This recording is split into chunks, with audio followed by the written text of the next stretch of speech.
So, it's early September 1990, and I'm sitting in my office at the James J. Hill House. I know, it's a nice office. Originally, it was the bedroom for Gertrude Hill, one of the Hill daughters. I managed the site. It's a huge 1891 mansion on St. Paul's historic Summit Avenue. It's a popular house museum with lots of tours and special events. So that morning, one of the guides bursts into my office, excited and a little breathless, and he says, wait a minute, this doesn't have anything to do with this story, but the guide in question is actually James J. Hill's great-great-grandson. I know, it was his part-time job. He wanted to learn about his family. You see, his great-grandfather had married one of the other Hill daughters in a wedding that took place at the Hill House in 1901. It's kind of interesting, right? Anyway, he bursts into my office and he says, "I think you better come down to the reception room right away." Well, of course, I immediately think there's been some horrible accident or there's an extremely angry visitor ready to chew me out, but he goes on. "There's a couple down there that wants a special tour. I think it's Carrie Fisher, and the guy looks a little bit like Michael Douglas."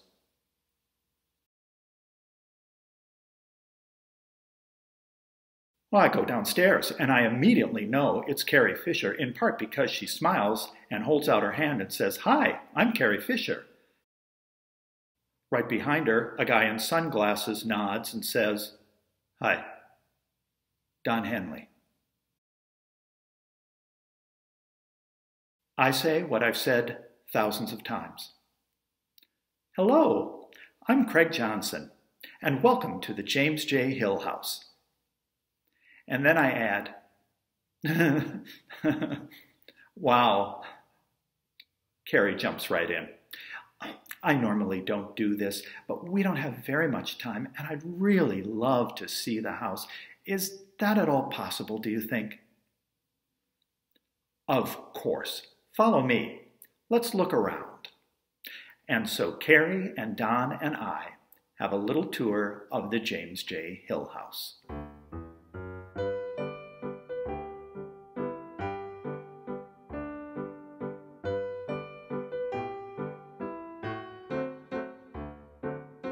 No surprise, Carrie was friendly and chatty, and Don was laid back.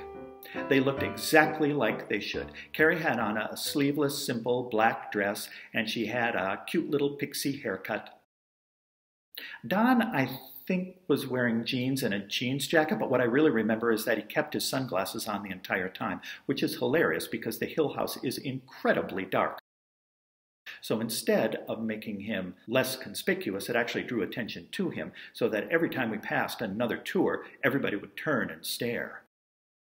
I said I knew that Carrie was in town filming what turned out to be a not very good movie, Drop Dead Fred.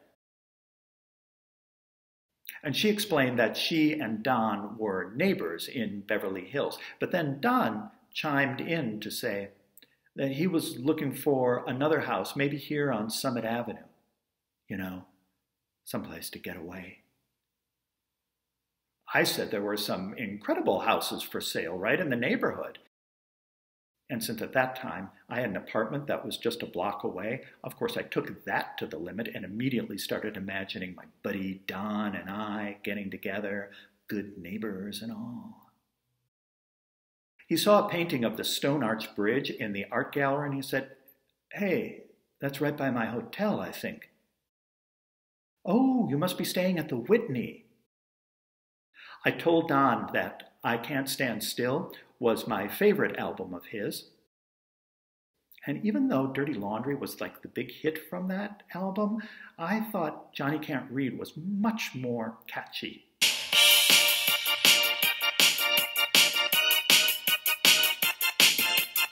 But I decided not to say that. I think I really scored points with Carrie when I said that I had read Postcards from the Edge and just loved it. So funny. I told her, "And you must be so excited. The movie is opening this Friday, right?" "Right," she said. I can't wait. Postcards from the Edge is a really great movie. Much better than Drop Dead Fred. Oh, one other thing. In James J. Hill's bedroom, Carrie asked about the little drawers that are on the side of the fireplace. I said we didn't really know if they were intended for a specific purpose, but people had speculated that you could keep your underwear in there to keep your underwear warm. Carrie replied. I know, I said. I don't think James J. Hill was a hot underwear kind of guy. Carrie. Hot underwear. Good title. Well, our time was running short. Celebrities are busy people. Of course, I wanted to run back to my apartment and grab Postcards from the Edge, and I can't stand still to get their autographs. But before they left, they did sign the Hill House guest book. Though unfortunately, someone later tore out that page, and it wasn't me. It was a pretty great visit. They were model celebrities. Fun and cool and low-key and interested. I also gave a tour to playwright Tina Howe once. She was great. Oh, one other story. While Carrie was in town filming, Lauren Bacall came to visit. I guess they're really good friends. Anyway, they went out shopping at Dayton's one day, but they got separated. So Carrie asked the salesperson to page her using the secret code name that they always used. Elizabeth Taylor to Cosmetics. Elizabeth Taylor to Cosmetics.